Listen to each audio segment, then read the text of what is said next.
When actually job searching for a travel contract, I always use Vivian.com because it's the main site where every single company, recruiting company, posts to them so that you don't have to just see what AMN is offering or just see what TGL is offering.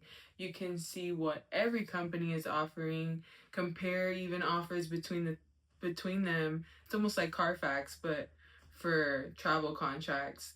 And recently, I have to give a warning, there's been misinformation on there. So always confirm the details before you get too excited, because sometimes when it seems too good, it is too good, or things are outdated or not updated, etc. When using Vivian, you need to create a profile. So I would say have at least your resume, your state license on there, your skills checklist. Every company's gonna want your skills checklist, so make sure there's one updated on Vivian.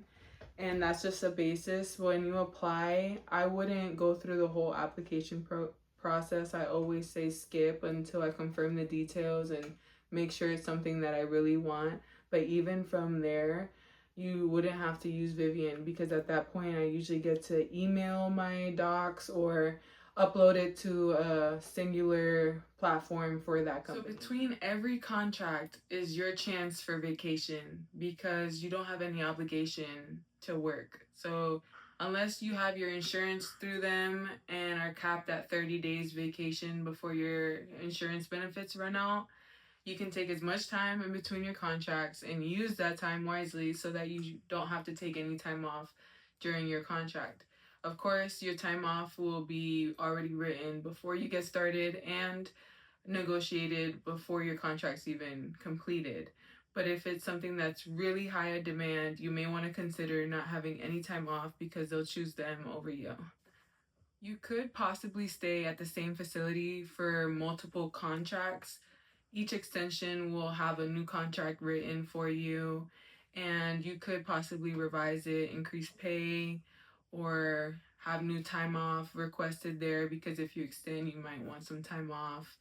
And but you have to get ready to be acceptable to change and adapt, because you could work at the same facility, extend it 5 times and be there for a whole year, or you can be canceled with a 2 weeks notice or a week's notice, and you can't work there anymore, and there's nothing you can do about it. You just have to be ready to accept if something like that happens, and have enough money saved for if it does happen, and have a plan, backup plan. So I always say to give it at least 2 to 3 weeks to get used to a place before you tap out. But if you need to leave a contract early, you can.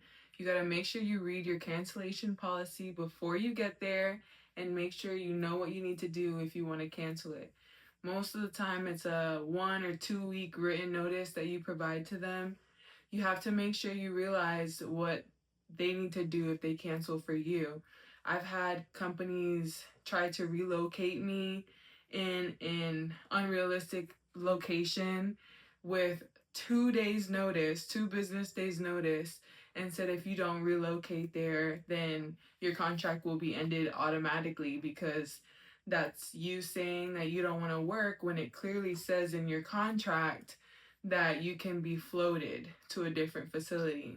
And it doesn't usually specify if it's another building or what. So make sure that it specifically states in your contract that if a company wants to relocate you or cancel you, they have to provide a notice to you. Most of the time, it'll say that for cancellation, but if it's something like relocation, it might be a little bit more sneakily written. So make sure you confirm that so that doesn't happen to you.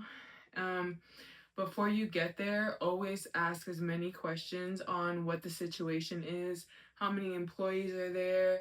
Anybody recently left the facility, left the job?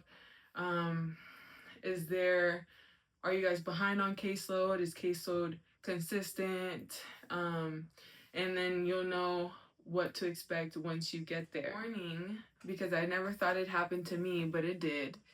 So you have to read your contract really carefully, because when it comes to the cancellation or modifications of a contract, it can be kind of unexpected and punch you in your face.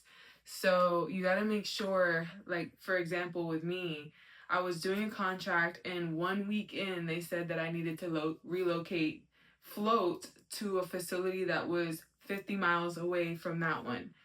So immediately I thought I had no choice, and that was when I was using a firm for those hotels. So I guess it worked out perfectly. But if you had already started to be rented somewhere or established and you just got packed, it would be way more annoying. But we were able to go over there because they said if you don't go, it's going to be like you're voluntarily choosing not to work for us, which causes for immediate cancellation. Of course, I called the business people about that and said that's completely not fair, considering you told me on a Tuesday or Wednesday night that I needed to leave there and start the next place by Monday. So I did it, and they said this thing never usually happens and this is a one-time occurrence. About 1 month into that facility, they gave me the same warning on a Wednesday night, saying that I needed to relocate to one, but now it was like 70 miles away, and we were already established in our new spot. And I had to basically fight with a lot of people over the phone over several days for several hours, talking to different people, emailing, fighting for myself because my recruiting company couldn't communicate on my behalf properly.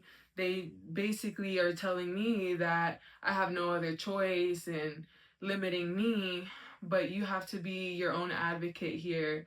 And I was able to go through the grapevine. You could always find somebody that's on top of somebody else. You keep, okay, they're not working for you, where's your boss? You can always escalate and escalate. And I was able to have them find a facility that I didn't have to move. It was just the same amount of time, but south instead of north, which worked out. But at that point, I was really upset with the company because they gave a false sense of trust and hope that the company wouldn't relocate me again. And the only reason I was able to accept that last contract, revised contract with them, was because I had a clause specifically written to say if they wanted to float me or modify my contract, they would have to give me a 1 week written notice to me, not my company, but to me. And I even had to fight for that because the first time they revised the contract and I thought it would be fine, I had to go over it, and they actually still didn't write it correctly. They wrote it in a really hard to understand. It could be easily misinterpreted in the contract as they can do this again to me, basically. So I don't know if it was snaky or what, but you have to double check these things, and it has to be clear said because contracts can be wishy-washy, and most of the time it's in the company's favor, not yours. Because in these places, all they care about sometimes is if you are a warm body with a license. And I'm quoting one of my peers because they've had like 50 years experience working in the field and traveling, and I heard that straight from them. So you have to look out for yourself. When you feel like these companies are looking out for your best interest, they're not. It's everything is about their best interest and how can they make the best money and save money with them. So you just have to consider that. And even though you want to look in the best in people, that's beautiful, you can keep doing that, but you have to make sure that you take care of yourself and defend yourself too when things happen like that. If not, you'll be out of a job and screwed over really bad. So please look out. I started looking into travel jobs over a year before I actually started traveling. And I definitely got ahead of myself. I would call and talk to recruiters and tell them that I want to travel in about 8 months. And they were like, call me when we're like a month or two away. And then I was like, oh, okay. So basically, it happens really quick. So you have to make sure you have your license and everything that I'm going to list. But really, a good rule is to start looking anywhere from 3 to 4, maybe even 5 weeks away from start date. I've applied to a job as little as a week and a half before start date, with 1 to 2 weeks for onboarding. I've done onboarding in as little as 4 days, as long as you're putting everything right as they're asking you, or going that same day to get your drug test or whatever. For onboarding, you're gonna need all your vaccines. So you can call usually your health department of the state to have all your vaccines sent to you or emailed to you, if you don't already have them, but you'll need that. I never got the COVID vaccine. You could opt out of that now. You need a current physical less than a year old, and a lot of the times the recruiter can order that for you. If not, you need to buy it and have it reimbursed. Just keep your receipts from that payment.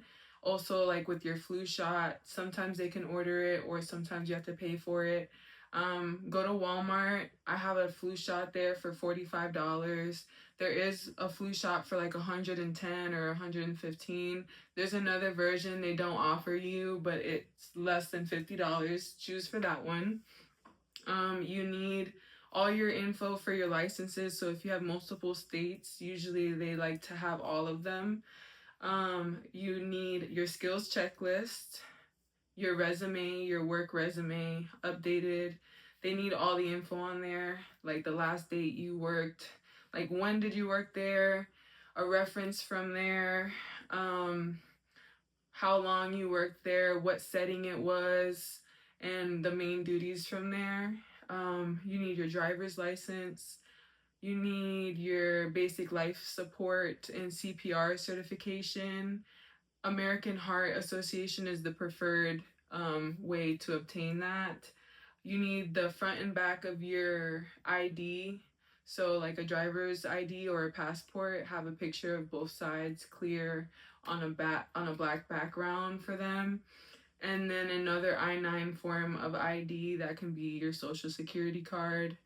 And then it would really help if you're trying to save some time or excited and want to get ahead, get an email drafted with all this information already there, because when you start looking on Vivian, you can have this email already curated. So when you go to submit for a job, you need all this information first. So once you go through accepting the details and the pay package and everything is looking good, that's when you'll send everything, and that would save a lot of time to do that in advance. Some recruiters have their own websites that you use to upload to, so don't just send it without asking. Make sure you ask that you can email it first. If not, you're gonna have to just upload it all online. Sometimes you can apply for a state job somewhere that you haven't got your license yet and your license is still pending. I've done that before. You just got to make sure it's active before you get there. And a lot of the time they prefer you to already have it active. So you have to look at the websites and check your resources to see how long it takes to apply for the licenses, because some is in as little as 2 to 4 weeks you can get your license. Some of them take 4 months, some 6 months. I have never done the one that takes 6 months because that's just not how I roll. But if you really want to go somewhere and that takes 6 months, you have to look out way before you're planning to travel or go there. You need to make sure you start that process ASAP. It's better to have it than to be waiting for it and you miss out on an opportunity because you don't have it.